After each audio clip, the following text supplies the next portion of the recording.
I haven't fuck me. I haven't done one of these videos before, so please bear with me. Arcane Arcane Reborn, appeared to me on the Roblox homepage around November 26th. Having played the original game, Arcane Adventures, and having remembered all the countless bugs and glitches, and remembering how much I hated the game, my interest was piqued. If you don't know what Arcane Adventures is, or Arcane Reborn, don't worry, because not a lot of people know. Arcane Adventures was a Roblox game about magic and traveling the sea. Pretty much your basic RPG. But unfortunately, a new Roblox update came out that completely destroyed the game to the point of no return. And with its disappearance came the disappearance and reappearance of its creator, Vertex. Arcane Reborn is the official, non-official remake of Arcane Adventures. And today, I'm going to explain the Arcane Reborn experience. By the way, Arcane Reborn is made by FlameEmber 06. Creating a character in this game is actually very easy and fun. And it's not that hard to be dynamic when everybody is pretty much walking around like this. But choosing your own power is a hassle. Some powers are really strong and some powers are really weak. Your choices are water, fire, wind, shadow, light, and earth. And lightning. Which will all have extensions when the next major update comes out. Fire is really good early game, and is personally my favorite starter. Its ability to burn enemies and its grabs make it really fun and easy in early PvP situations. Even in later game, with a high enough magic level, you will literally burn through enemies. Wow, that was cringe. Light was my first magic, and I don't regret my decision. Also, I can't. This is probably the most balanced and most unused power of the game. From start to finish, it's a very reliable power, and it's perfect for cutting down a large number of enemies. Water. This power only tried once. I immediately didn't like it because of its grabs. They really pause the fight. Like the moment I use Water Pulse, the fight kind of turns into I'll wait. It also gives your enemies a lot of time to kill you. But I've seen it be extremely overpowered in later game, and you can surely expect it will be better in the next major update. Earth, super move, just use it, people die. Shadow, super move, just use it, people die. Lightning, step 1, have a high magic level. Step 2, press any button on the keyboard. Step 3, people die. Wind. You can't dodge any attack except for grabs. Wind is that unblockable, undodgeable attack in a boss fight.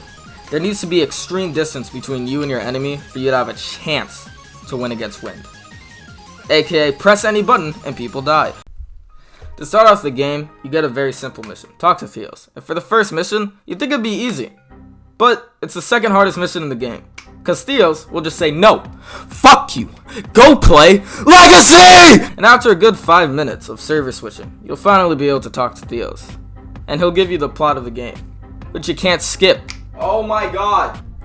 Now, despite being a remake, it generally keeps the same story, only missing a few tiny details. I have no idea if there will be any other changes to the original story, but we'll have to find out in the next update. The original story is all these islands make a circle. But now they're squares, due to a tornado dude who's a massive dick. Help me. The Arcane Reborn story is tornado, dick, join our Discord. After that, from level 1 to 40 is pretty smooth sailing. And it's actually pretty easy to make a small party of new players. You'll just have to, socialize. Your job as a level 40 is to grind through quests and enemies until you're level 100. And the game tells you to head on to the second seat, a place for people of your level or higher. Or you fish. How is fishing supposed to help me kill a level 150, you're asking? The answer is yes.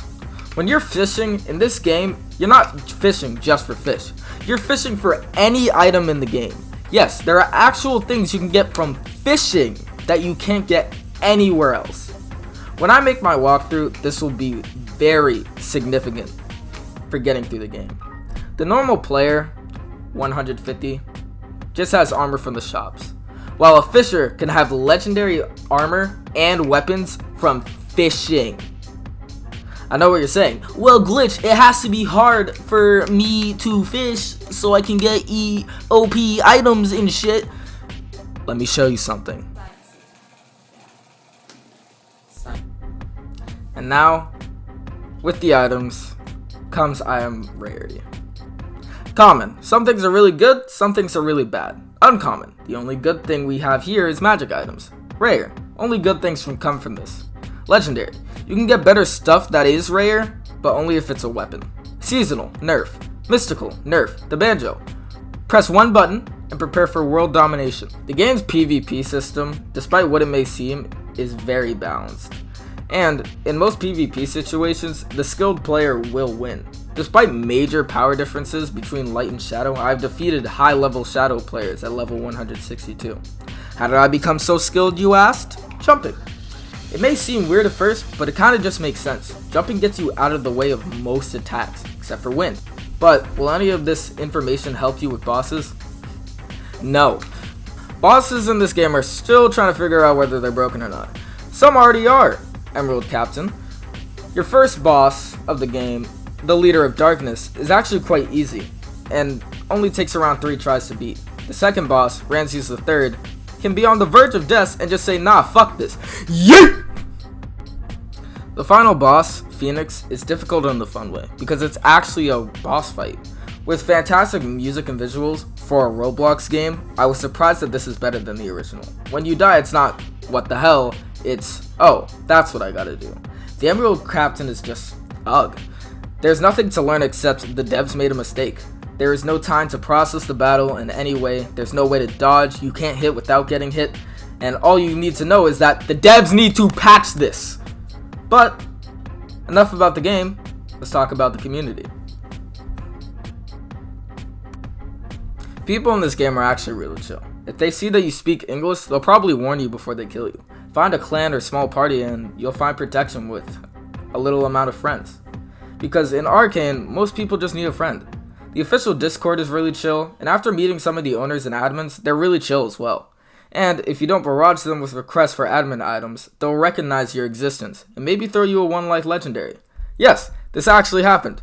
I don't know if it was a prank because the owner kinda just gave it to me and dipped, gone. Immediately, every admin was like, who the fuck gave you that? In conclusion, the game deserves a 7.8 out of 10. And this rating will definitely go up with time. Bugs and fixes, and especially nerfs.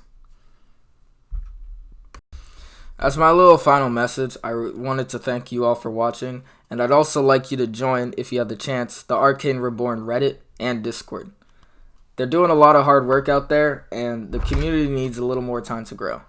I think if you join it, you'll actually find a lot of really chill people. So, give it a chance.